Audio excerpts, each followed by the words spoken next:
الرجيم بسم الله الرحمن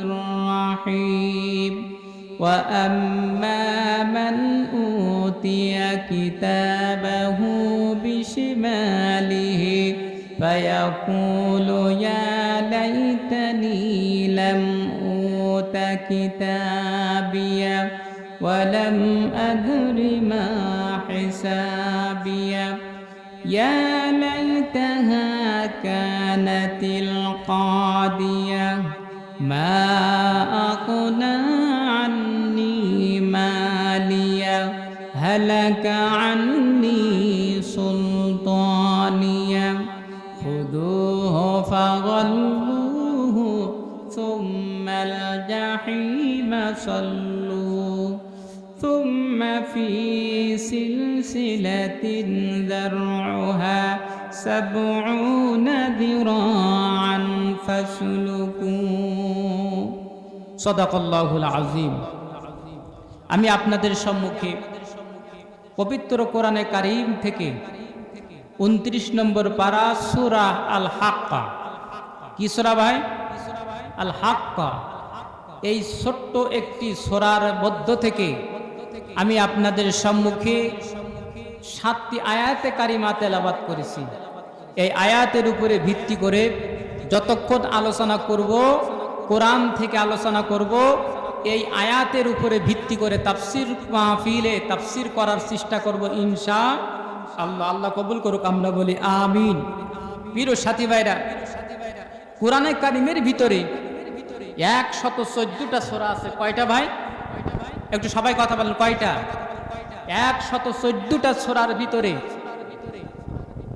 মাদানী আর মক্কি এই দুই ভাগে ভাগ করা হয়েছে মাক্কি সূরা বলা হয় রাসূল করিম সাল্লাল্লাহু আলাইহি সাল্লামের নবুয়তের পর থেকে শুরু করে মদিনায় হিজরতের আগ পর্যন্ত যে আয়াতে কারিমা যেই সূরাগুলো নাজিল হয়েছে সেই সূরাগুলো বলা হয় মাক্কি সূরা আর রাসূল করিম সাল্লাল্লাহু আলাইহি সাল্লাম মক্কা থেকে যখন মদিনায় হিজরত করেছেন হিজরত করার পর যে আয়াতে কারিমা যে সূরাগুলো নাজিল হয়েছে সেগুলো বলা হয় মাদানী সূরা বিশেষ করে মাক্কি সূরার বৈশিষ্ট্য হলো এই সূরার ভিতরে অধিকাংশ আলোচনা করা হয়েছে কিয়ামত পরকাল আখিরাত মিজান কবর এক কথা বলা হয় মৃত্যুর পরে অনন্ত অনাদিকাল যে জীবনটা সেই বিষয় তারপরে জান্নাত জাহান্নামের বিষয়ে মাক্কি সূরার ভিতরে আল্লাহ তাআলা এই আয়াতে কারিমা দিয়ে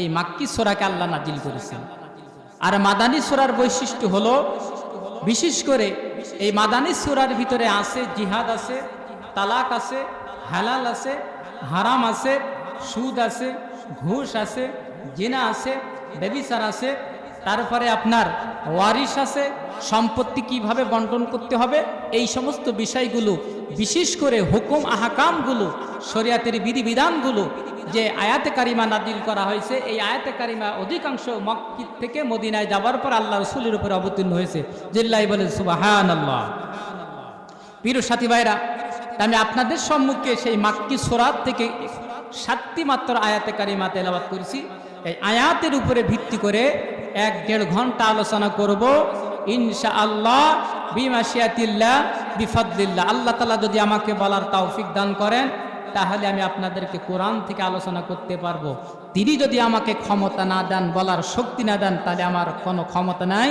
যে আমি আপনাদের সম্মুখে কোরআন থেকে আলোচনা করব সে আল্লাহ পাকের কাছে আমি সাহায্য চাই নাস্তাঈনু বিল্লাহি ওয়া নাতাওয়াক্কালু আলাইহি আল্লাহর কাছে সাহায্য চাই আল্লাহ তাআলা তিনি যেন আমাকে আমার জবান দিয়ে যেন পবিত্র কোরআনের ব্যাখ্যা তাফসীরমূলক আলোচনা করতে পারি সে তৌফিক আল্লাহ আমাকে দান করে আমরা বলি আমিন আল্লাহ পাক বলছেন ও আম্মা মান উতিয়া কিতাবাহু বিশিমালি আর কিয়ামতের ময়দান যখন অনুষ্ঠিত হবে কিয়ামতের ময়দান অনুষ্ঠিত হওয়ার পর বান্দাকে আল্লাহ তাআলা পুরস্কৃত করবে সেই পুরস্কৃত হলো দুই প্রকার একটা হলো নেক আমল আর একটা হলো বদ আমল আচ্ছা বলেন তো বদ আমল পাওয়ার পর ওই লোকটির ঠিকানা কোথায় হবে?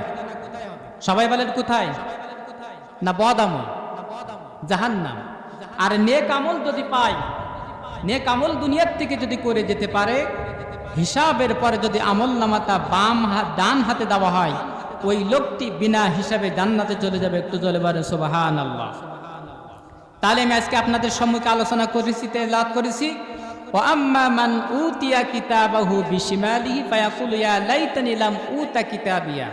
কিয়ামতের ময়দান অনুষ্ঠিত যখন হবে, আমল নামা যখন বাম হাতে দেওয়া হবে, তখন সে আফসোস করে বলবে, হায় আফসোস, আজকে আমার আমল নামাটা যদি আমারে না দেওয়া হতো তাহলে কতই না ভালো হতো। আজকে আমার আমল নামা তো বাম হাতে দেওয়া হয়েছে। ভাইরা আমার, আল্লাহ রাব্বুল আলামিন আমল নামা যখন বাম হাতে দেওয়া হবে, বাম হাতে দেওয়ার সঙ্গে সঙ্গে তার ঠিকানা হবে জাহান্নাম। আর সেই জাহান্নাম হলো অত্যন্ত কঠিন ভয়ানক জায়গা। যে জাহান্নামের কথা আমার আল্লাহ রাব্বুল আলামিন কোরআনে কারিমের ভিতরে অসংখ্য জায়গায় তিনি বর্ণনা করেছেন। আল্লাহ রাব্বুল আলামিন আমল নামা যখন বাম হাতে দেওয়া হবে, আমার আল্লাহ রাব্বুল আলামিন কিয়ামতের ময়দানে বান্দার যখন হিসাব করবেন, বিচার করবেন, আল্লাহ রাব্বুল আলামিন বলেন, ওয়ানাদাউল মাওয়াজিনাল কিসতা লিয়াউমিল কিয়ামাতি ফালা তুযলামু নাফসুন শাইআ। আর আমি কিয়ামতের দিন ন্যায় বিচারের মানদণ্ড স্থাপন করব।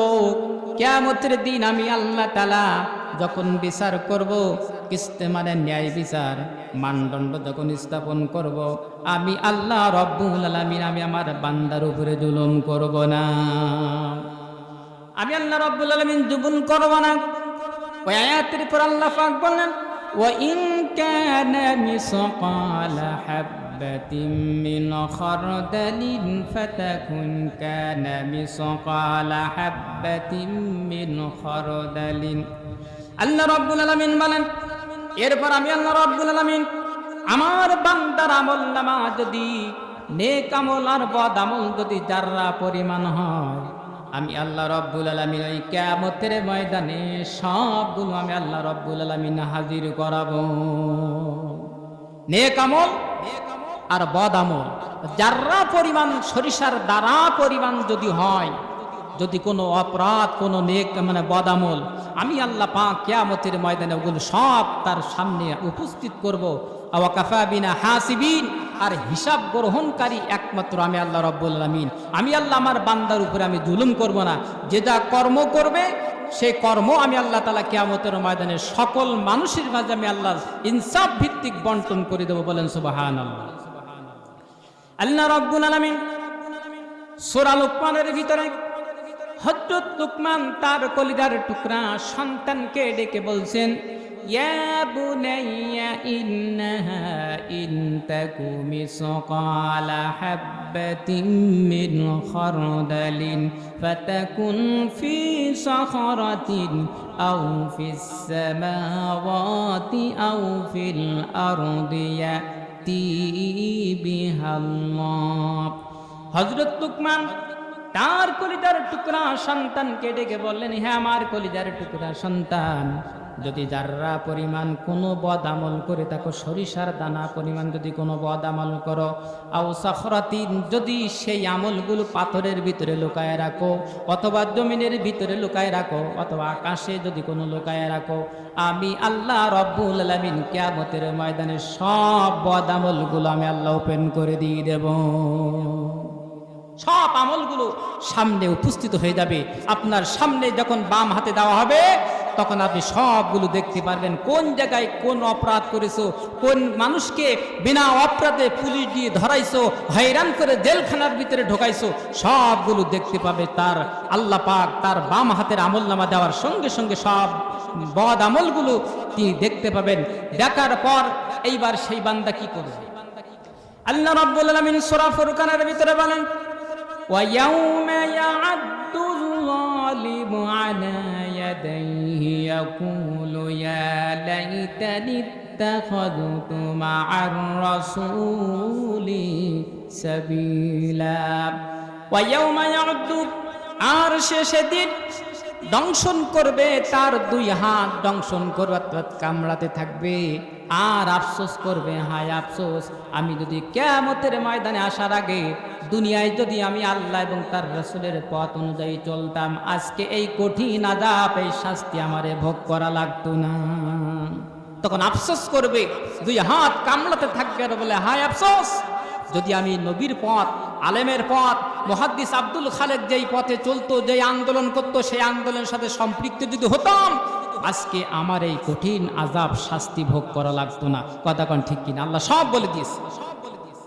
প্রিয় ভাইরা আমার, আল্লাহ রাব্বুল আলামিন এই কিয়ামতের মাঠ যখন অনুষ্ঠিত হয়ে যাবে, বান্দার আমলনামা যখন বাম হাতে চলে যাবে, তখন তিনি বলবেন, ইয়া লাইতানি লাম আত্তাখাযতু ফুলানান খলিলা, হায় আমার দুর্ভাগ্য, হায় আমার আফসোস, আমি যদি অমুককে বন্ধুরূপে গ্রহণ না করতাম। যারা বাম দল করত, যারা কোরআন যেমন দল, মানে কোরআন হলো ডানপন্থী দল, আসহাবুল ইয়ামিন আসহাবুশ শিমাল, আমি যদি ডান দল করতাম, আমি যদি অমুককে বন্ধু না বানাতাম, যদি আমি আলেমদেরকে, পীরদেরকে যদি আমি বন্ধু বানাতাম, আজকে এই কঠিন আযাব, এই শাস্তি আমারে ভোগ করা লাগতো না।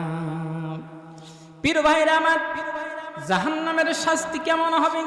আমার আল্লাহ রাব্বুল আলামিন কোরআনে কারীমের ভিতরে বলেছেন, বান্দা, ও আমার বান্দা, দুনিয়ায় শোনো, তোমাদের জন্য আমি আল্লাহ পাক কোরআন সব ওপেন করে দিয়েছি, সব প্রশ্নগুলো আউট করে দিয়েছি, যাতে করে দুনিয়ায় তোমরা অপকর্ম না করো, ভালো কাজ করে আমার জান্নাতের মেহমান হতে পারো। আল্লাহ পাক এই জন্য কোরআন কারীম সবগুলো ওপেন করে দিয়েছেন, খুলে খুলে বর্ণনা করে দিয়েছেন। সম্মান করো, মহব্বত করো, তোমার মা বাপের সাথে সুন্দর আচরণ করো। তার কারণ হলো তোমার মা তোমাকে কষ্টের পরে কষ্ট করে তোমাকে গর্ভে ধারণ করেছে, তোমাকে 2 বছর 2.5 বছর বুকের দুধ খাওয়াইছে। খবরদার তোমার মায়ের সাথে যেন নাফরমানি না করো। তোমার মাকে যদি কষ্ট দাও, আমি আল্লাহ রাব্বুল আলামিন কিয়ামতের ময়দানে তোমার আমলনামাটা বাম হাতে দেব, তুমি জাহান্নামের খোরাক হয়ে যাবে। নাউযুবিল্লাহ। মা হলো, পিতা হলো সবচেয়ে আল্লাহ পাকের বড় নিয়ামত। প্রিয় সাথী ভাইরা, নামাজ পড়বেন, রোজা করবেন, হজ করবেন, যাকাত দিবেন, কিন্তু মা বাপের সাথে কষ্ট দিবেন। এই মা বাপের শুধু উফি ওয়ালা তানহারহুমা ওয়া কুল লাহুমা কাওলান কারিমা। উফির শব্দ আল্লামা জালালুদ্দিন সুয়ুতী বলছেন যে মা বাপের সাথে দুর্ব্যবহার তো দূর যাক, শুধু উফ পর্যন্ত যদি করো, তাহলে তোমার জীবনের সমস্ত আমলগুলো বরবাদ হয়ে যাবে। ও আমার ভাইরা, ও আমার সাথীরা, মা বাপকে কষ্ট দেওয়া যাবে না, মা বাপের সাথে সম্পর্ক ছিন্ন করা যাবে না। কিয়ামতের ময়দানে বিনা হিসাবে জাহান্নামে যাবে যারা মা বাপকে কষ্ট দেয়। বাইনামান ইবনে ওমর বলেন, সালাসাতুন লা ইউকাল্লিমুহুমুল্লাহু ইয়াওমাল কিয়ামাতি ওয়া লা ইউযাক্কিহিম ওয়া লাহুম আযাবুন আলীম। আকুল লিওয়ালিদাইক ওয়াল মারাতুল মুতারাজ্জাতু ওয়াদ দাওসু লা ইয়াদখুলুনাল জান্নাহ। ইবনে ওমর হাদিস খানা বর্ণনা করেন, সহিহ মুসলিমের হাদিস। আমার নবী বলেন, কিয়ামতের ময়দানে 3 শ্রেণীর মানুষের দিকে আমার আল্লাহ তাকাবেন না, তাদের দিকে নজর দেবেন না, তাদের সাথে কথা বলবেন না। কয় শ্রেণী বলেন তো? 3 শ্রেণীর মানুষের সাথে কথা বলবেন না, রহমতের নজর তাদের দিকে দেবেন না। তার ভিতরে 1 নম্বর আকুল লিওয়ালিদাই, পিতা মাতার তারা অবাধ্যকারী। এই শ্রেণীর মুসলমান যারা মা বাপকে কষ্ট দিয়ে কবরে যাবে, হাসরের ময়দানে উঠবে, আমার নবী বলেন আল্লাহ তাদের দিকে দৃষ্টি দেবেন না, রহমতের দৃষ্টি দেবে না। আল্লাহ পাক যখন তার দিকে তাকাবে না, রহমতের দৃষ্টি দেবে না, বলেন তো তার ঠিকানা হবে কোথায়? জাহান্নামে হবে। এই জন্য ভাইরা আমার, মা বাপকে কষ্ট দেওয়া যাবে না। আব্বা বলেন, মান আসবাহা মুতিয়ান লিল্লাহি তাআলা ফি ওয়ালিদাইহি আসবাহু লাহু বাবানি মাফতাহুনা মিনাল জান্নাহ।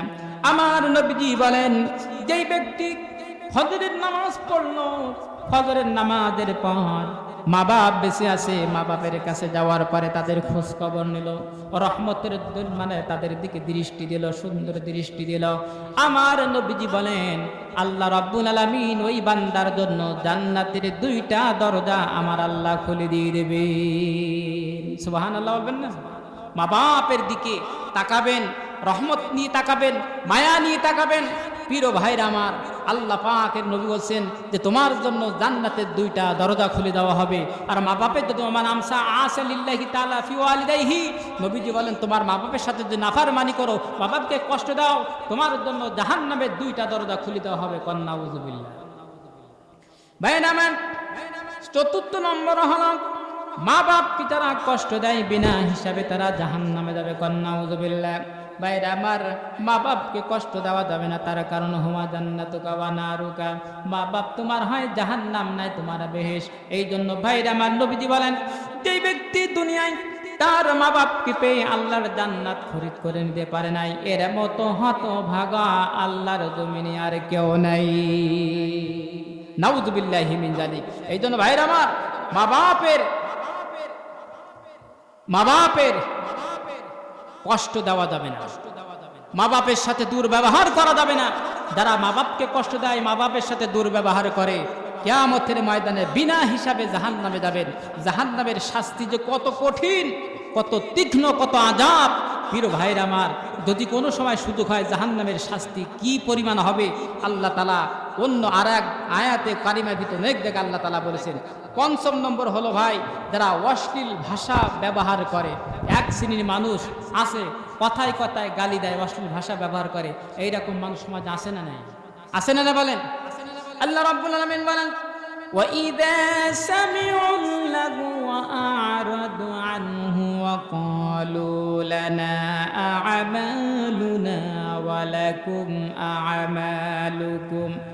তোমাদের যখন কোন অনর্থক কথাবার্তার যখন তোমরা শুনবে, তখন সঙ্গে সঙ্গে তোমরা তোমাদের মুখটা ফিরিয়ে নেবে আর বলবে তোমাদের আমল তোমাদের জন্য আর আমার আমল আমাদের জন্য। সালামুন আলাইকুম লা নাবতাগিল জাহিলিন।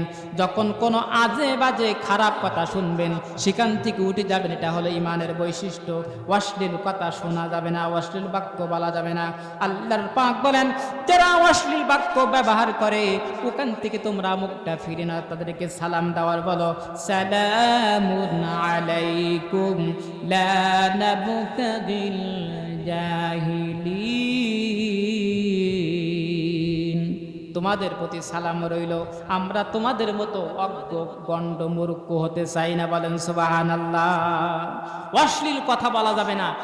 মুনাফিকের 4টা লক্ষণ, তার ভিতরে যারা গালাগালি দেয়, মুখ খেস্তা করে, আজে বাজে কথা বলে, মানুষের কটুবাক্য বলে, এটা হলো মুনাফিকের 4র্থ লক্ষণ। যারা অশ্লীল বেহায়াপনা কথা বলে, কিয়ামতের ময়দানে তারা জাহান্নামে যাবে, তাদের কোনো শাস্তি, তারা কোনো জান্নাতের সুগ্রাণ পাবে না।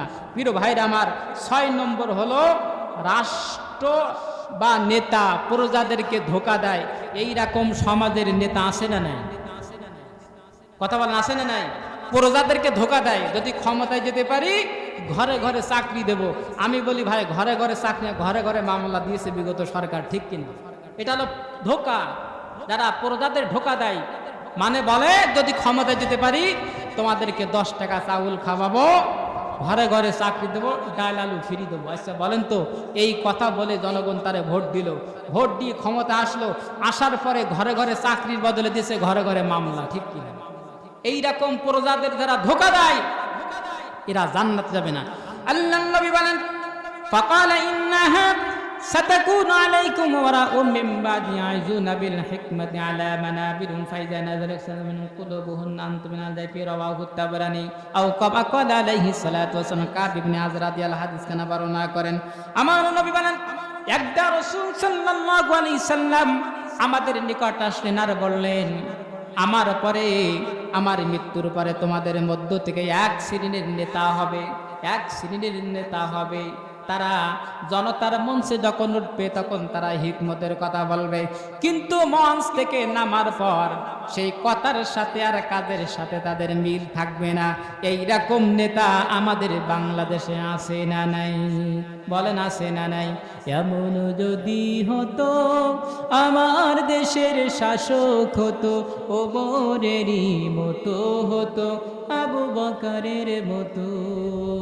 এমন যদি হতো আমার দেশের শাসক হতো ওমরেরই মতো হতো, আবু বকরের মতো, ঠিক কিনা? ভাইরা আমার, বিগত 2001 সাল থেকে 2006 সাল পর্যন্ত বাংলাদেশের 2 জন মন্ত্রী ছিল, বাংলাদেশ জামাত ইসলামের 2 জন মন্ত্রী ছিল। 5 বছরের ভিতরে একটা পয়সা তাদের দুর্নীতি পায় নাই। কথা কোন ঠিক কিনা? এইরকম বাংলাদেশের 64টা জেলায় যদি 64টা মন্ত্রী আমরা পাঠাইতে পারি, এই বাংলার জমিনটা, বাংলাদেশটা 1 বছরের ভিতরে সিঙ্গাপুর, মালয়েশিয়া, সিয়ার ধনী রাষ্ট্রই পরিণত হবে। কথা কোন ঠিক কিনা? এইরকম সৎ শাসনযোগ্য নেতৃত্বে আগামী বাংলাদেশের প্রত্যেক থানায় থানায় আমরা দিতে চাই। কথা কোন ঠিক কিনা? আমাদের সাতক্ষীরার 4টা আসনকে বাংলাদেশ ইসলামী আন্দোলনের পক্ষে আমরা বিপুল ব্যালট ভোটের মাধ্যমে আমরা বিজয়ী করে আল্লাহর জমিন, আল্লাহর কোরআনের রাজ কায়েমের জন্য সার্বিক সাহায্য সহযোগিতার জন্য আমরা ভৌতভাবে আমরা ভূমিকা রাখতে চাই। বলেন ঠিক কিনা? প্রিয় ভাইরা, এইরকম নেতা যারা প্রজাদের ধোঁকা দেয়, এইরকম নেতা আমরা চাই না। প্রিয় ভাইরা আমার, 7 নম্বর হলো অন্যের সম্পদ ভক্ষণকারী। এইরকম মানুষ সমাজে আছে না নাই? প্রিয় ভাইরা আমার, 7 নম্বর যদি আপনার এইরকম অভ্যাস থাকে যে আপনি মানুষের সম্পদগুলো ভক্ষণ করবেন, জবরদখল করে নেবেন, আল্লাহ নবী বলেন, মান আখাযা শিবরাম মিনাল আরদি যুলমান ফাইন্নামা ইয়াতাওয়াক্কাউ ইয়াউমাল কিয়ামা, রাওয়াহুল বুখারী। যে ব্যক্তি কারোর 1 বিঘা জমিন জবরদখল করে নেবে, কিয়ামতের ময়দানে 7 তবক আসমান আল্লাহ পাক ওই বান্দার ঘাড়ে চাপিয়ে দেবে। নাউযুবিল্লাহ। পারবেন তো? যারা মানুষের হাল ফাঁকি দিয়েছেন, জমি ফাঁকি দিয়েছেন, হক ফাঁকি দিয়েছেন, এইরকম যারা অন্যায়ভাবে মানুষের সম্পদ দখল করবে, কিয়ামতের ময়দানে এরকম শাস্তি হবে। আমি সংক্ষেপে বলে দেই প্রিয় ভাইরা আমার, 8 নম্বর হলো উপকার করে খোটা দেয়। এইরকম আছে না নাই? আল্লাহর নবী বলেন, ক্বালাল মুসবিলু ওয়াল মান্নান ওয়াল মুনাফিকু সিলাতু বিল হালফি কাযিব। কিয়ামতের ময়দানে 3 শ্রেণীর মানুষের দিকে আমার আল্লাহ তাকাবেন না, তাদের দিকে রহমতের নজর দেবেন না, তাদের সাথে কথা বলবেন না। 1 নম্বর হলো ক্বালাল মুসবিল ওয়াল মান্নান।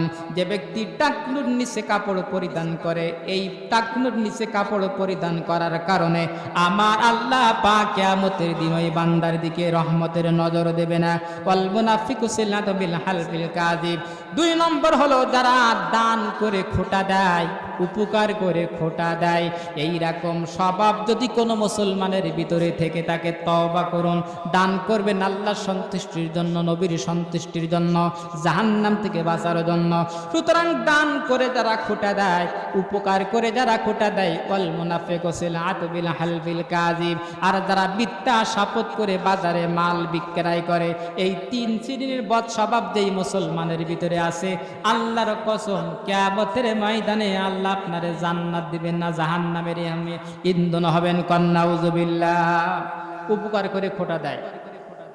9 নম্বর হলো গীবতকারী, চকলখোর। সমাজে আছে না নাই? পরনিন্দা করে, চকলগিরি করে। চকলখোর হলো লা ইয়াদখুলুল জান্নাতা নাম্মামুন। যারা চকল করে, গীবত করে, পরনিন্দা করে, কিয়ামতের ময়দানে আল্লাহ পাক তাদের জান্নাতের সুগ্রাণ তাদের থেকে বঞ্চিত করবেন। জাহান্নামের ইন্ধন কাঠ করে, লাকড়ি করে ওই চকলখোর, তারপরে গীবতকারী আল্লাহ পাক তাদেরকে জাহান্নামে দেবেন। নাউযুবিল্লাহ। এই জন্য ভাইরা আমার, চকলখোর হলো একজনের কথা অপরজনের লাগাই দিয়ে মারামারি বাঁধানো। এইরকম সমাজের আছে না এক শ্রেণীর মানুষ, এর কথা ওর লাগাই দিয়ে মারামারি করে, এর ভিতরে কোনো ফায়দা নেই। ভাইরা আমার, আল্লাহ রাব্বুল আলামিন বলেন, হাম্মাজিম মাশশাইম বিনামিন। ওই ব্যক্তি যে পরনিন্দা করে এবং একের কথা অন্যের নাকেট বলে বলে বেড়ায়, এর মতো হতভাগ আল্লাহর আকাশের নিচে আর কেউ নেই। কালিমাতান ইয়াশানাহু বিআযওয়ান হাক্কিন শানাহুল্লাহু বিহা ফিন নারি ইয়াউমাল কিয়ামা। এই হাদিস খান আবু যার গিফারি বর্ণনা করেন, যে ব্যক্তি কোনো মুসলমানকে বদনাম করার জন্য কোনো কথা প্রচার করে, কিয়ামতের ময়দানে আল্লাহ পাক তারে জাহান্নামের ভিতরে নিক্ষিপ্ত করবেন। নাউযুবিল্লাহ। একজনের কথা অপর লাগে বলি বাড়া, মিথ্যা সাক্ষ্য দেওয়া। আল্লাহ রাসূল সাল্লাল্লাহু আলাইহি ওয়াসাল্লাম বলেছেন, যারা মানুষকে গীবত করবে, মিথ্যা সাক্ষ্য দেবে, কিয়ামতের ময়দানে তাদেরকে কঠিন শাস্তি হবে। ইমাম গাজ্জালী রাহমাতুল্লাহ আলাইহির মুকাশাফাতুল কুলুব তার 2য় খণ্ডে লিখেছেন 210 নম্বর পৃষ্ঠায়। ভাইরা আমার, একজন তত্ত্ববিজ্ঞানী জ্ঞানী বলছেন যে, হুজুর, আসমানের ওজন কি পরিমাণ? আসমানের ওজন কি পরিমাণ? আসমানের ওজন সেই জিনিসটা কি? কথা বুঝছেন? আসমানের ওজন কি বলতে পারবে পৃথিবীর কেউ? কেউ পারবে?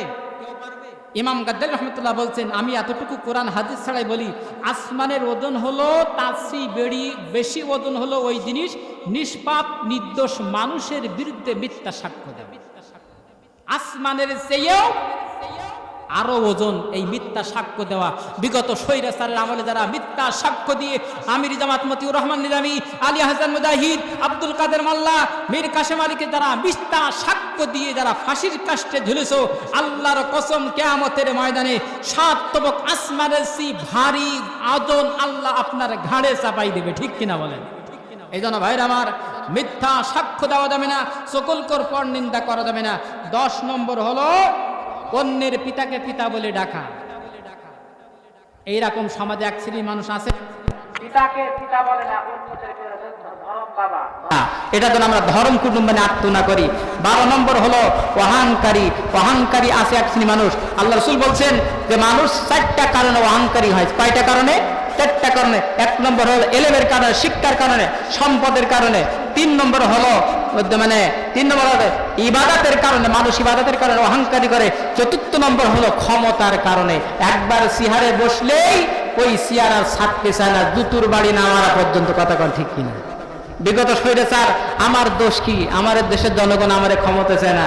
আসলে জনগণের চায় না, আবার বলে দোষ আমার কি? এইরকম হয় যারা, তারা হলো অহংকারী। আল্লাহ রাসূল সাল্লাল্লাহু আলাইহি ওয়াসাল্লাম বলেছেন, লা ইয়াদখুলুল জান্নাতা মান কানা ফি কলবি মিসকালা যাররা, যার অন্তরে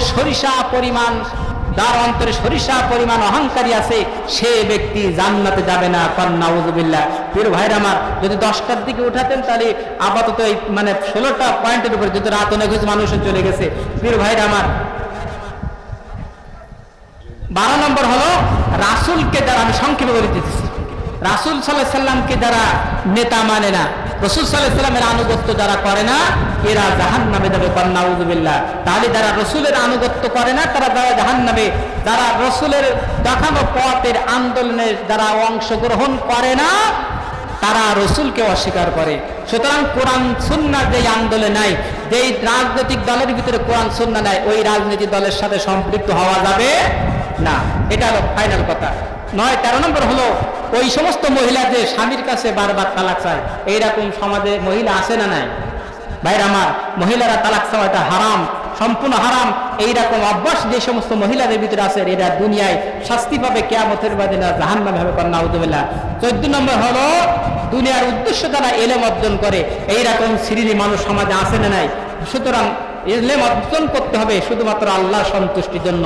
16 নম্বর হলো মাথায় কালো হিজাব করে, কলব করে, যারা সাদা চুল কালো করে, এদের সাথে আল্লাহর কোনো সম্পর্ক নাই, রিলেশন নাই। সমাজে এইরকম অভ্যাস যেই মুসলমানের ভিতরে আছে, আল্লাহ নবী বলছেন সে জান্নাতে যাবে না, সে হলো জাহান্নামে। 16 নম্বর হলো রিয়াকারী, তার মানে মানুষের লোক দেখানো উদ্দেশ্য কিছু করা। লোকদের উদ্দেশ্য ওমান সাল্লাহ ইউআরি ফাকাদ আশরাকা, যে মানুষের লোক দেখানোর জন্য নামাজ পড়লো, রোজা রাখলো, এরা হলো জাহান্নামে যাবে। এই বলা হয় রিয়াকারী, অহংকারী। অর্থাৎ 17 নম্বর হলো ওয়ারিসের সম্পদ ফাঁকি দেয়। এই 17 নম্বর শ্রেণীর ভিতরে যারা আছে, কিয়ামতের ময়দানে